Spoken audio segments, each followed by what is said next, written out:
Isang napakagandang umaga, tanghali at hapon o gabi po nating lahat, mga fans, mga netizen at mga supporters ko po. Bago ko po umpisahan ang aking update about sa Kim Pao, ay gusto ko lang po magpasalamat sa mga netizen, mga fans, mga sumusuporta sa akin, mga nanonood po sa akin, at hindi lang po yan sa ating Panginoon sa may kapal po na siya po ay nagbibigay gabay sa aking content nito. Maraming salamat po. Hindi ko po mabubuo ang isang content nito kung wala po kayo at di pa ako makapag earnings kung wala din po kayo. Maraming salamat po.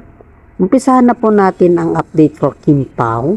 Ang update for Kim Pao po ay ayon sa aking alleged source, ay pumunta daw si Paolo Avellino sa mga kumbaga binisita lang daw siya ni Kim Chiu. Binisita daw niya si Kim Chiu, which is hindi po natin alam kung sa bahay nila mismo ni Kim Chiu or sa mga restaurant po. Parang something meet and greet kay Paolo Avellino sa mga relatives or mga kamag-anak po ni Kim Chiu. Ayon po sa aking source, alam po naman natin na hindi naman Pilipino si Kim Chiu, hindi naman siya buong Pilipino ba, kundi kaya may lahi pong ibang lahi. Alam naman natin na pag may mga ibang lahi, ibang tradition, di pa po ba? Sa mga may mga ibang lahi po dyan, hindi ko po kayo dinidiscriminate, okay? I'm just telling na may mga iba-iba tayong tradition po. Baka ma-misunderstanding nyo po yung meaning ng sinasabi ko po. Please comment lang po kayo, okay? Para iklaro po natin. Sa akin po, sa mga netizen po kasi, syempre, welcome, parang kumbaga greet and welcome sa greet and meet yung ginawa kay Paolo Avellino. To make sure siguro naman na syempre katambal niya si Kim Chiu, which is si Kim Chiu naman, alam naman natin lahat na very sikat si Kim Chiu at nag-iisa naman siyang anak kasi very common kasi nag-iisang anak sa mga ibang lahi. Alam naman natin yun. Kaya ngayon, ni-meet and greet nila si Paolo para makilala siguro naman nila kung gaano kabait si Paolo or ano yung mga hinahanap ba nila sa katandem ni Kim Chiu.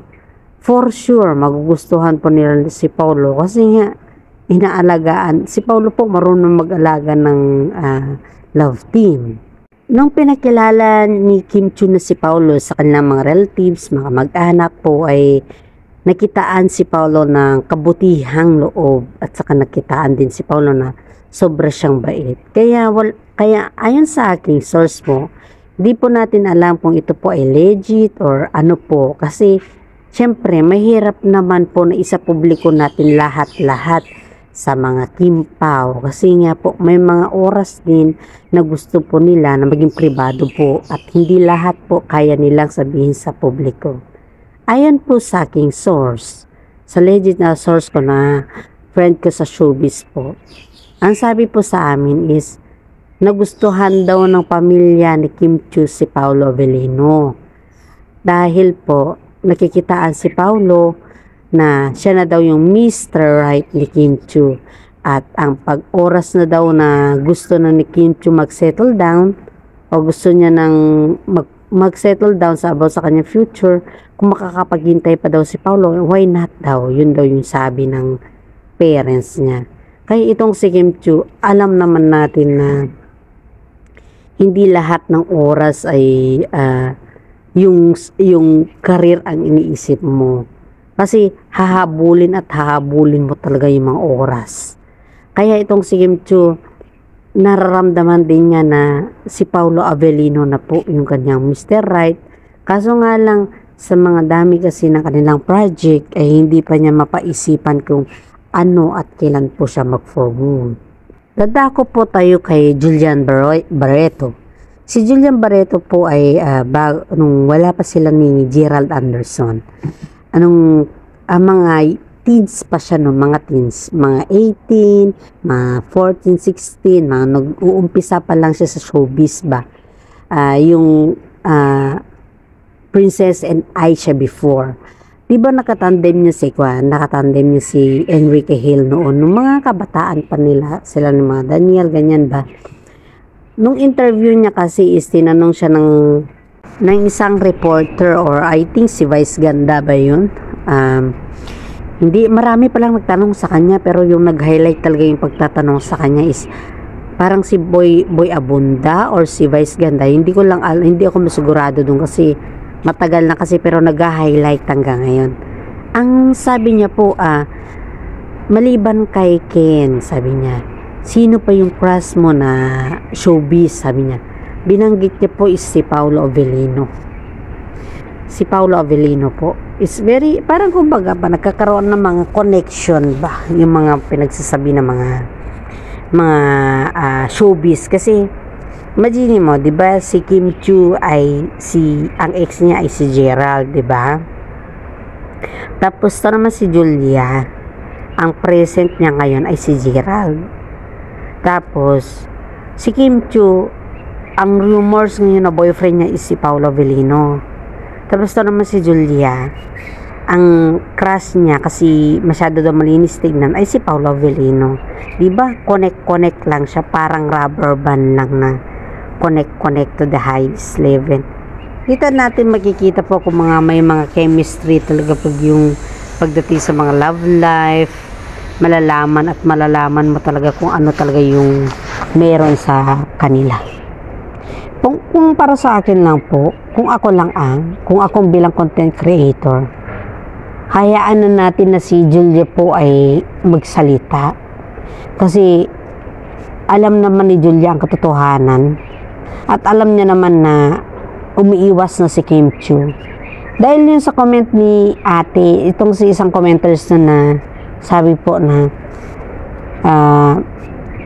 Gerald, manggagamit ka. Huwag mo nang gamitin si Kimi sa mga bagay-bagay na hindi nakakapag-dulot maganda sa kanyang karir. Dahil nangyari niyan, naging ex mo na siya. Yun po yung comment ng isang content creator din, at saka yun din po yung mga comment ng mga supporters po natin about sa Kim Pao. Kung para sa akin na po, it's okay po, tama po naman siya. Kasi si Gerald po kasi may mga panahon din na hindi mo maintindihan kasi lahat naman po ng mga tao is may mga human differences. Palagi na lang po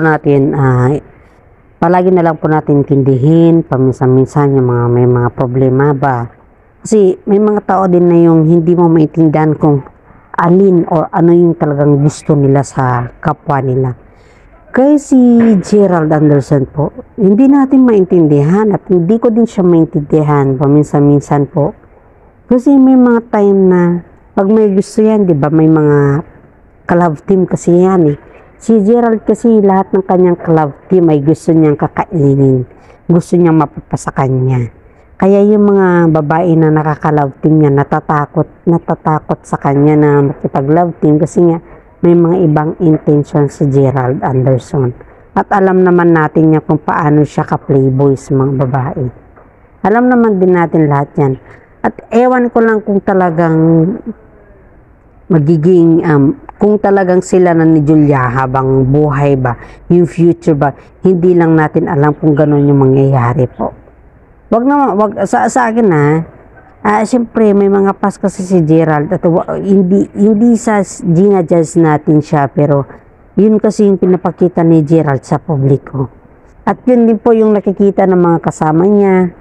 At sa lahat po, natako na naman po tayo kay Julian Barreto po. Yung nanay ni Julian Barreto. Alam mo ba yung nanay ni Julian Barreto po ay botong-boto kay Gerald Anderson. Dahil po, pag sinabi ng nanay ni Julia na huwag mong pansinin ang tatay ni Julia na si Dennis, yun din po yung ginagawa ni Gerald Anderson. Hindi po din niya pinapansin si Dennis Padilla. Ayaw niya din po magkipag-connect kasi yun po yung utos ng kanyang tatay.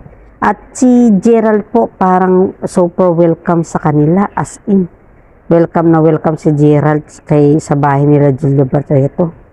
Nakikitaan mo talaga yung saya sa kanila, at very very special si Gerald sa kanila. Alam naman ng lahat yun Kaya ang laki siguro, ang sabi nga ng mga iba, ang laki daw ng agwat nila Gerald Anderson at saka si Julia kasi mga basta malaki daw yung agwat nila. Pero sabi naman ng mga iba, age doesn't matter. Yun po yung sabi ng mga iba. Dadako naman po tayo kay Paolo Avellino. Balik po tayo sa pag-welcome sa kanya.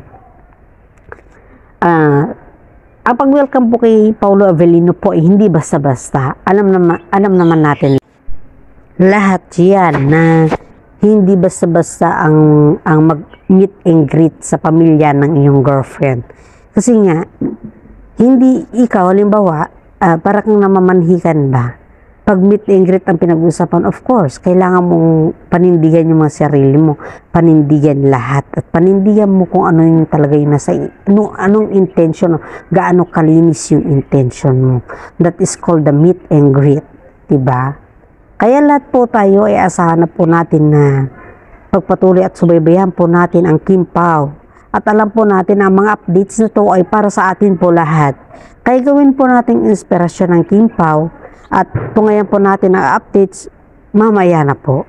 Ito na lang po ang aking comment at maraming salamat po sa aking mga supporters. Ilang po yan sa mga supporters ko.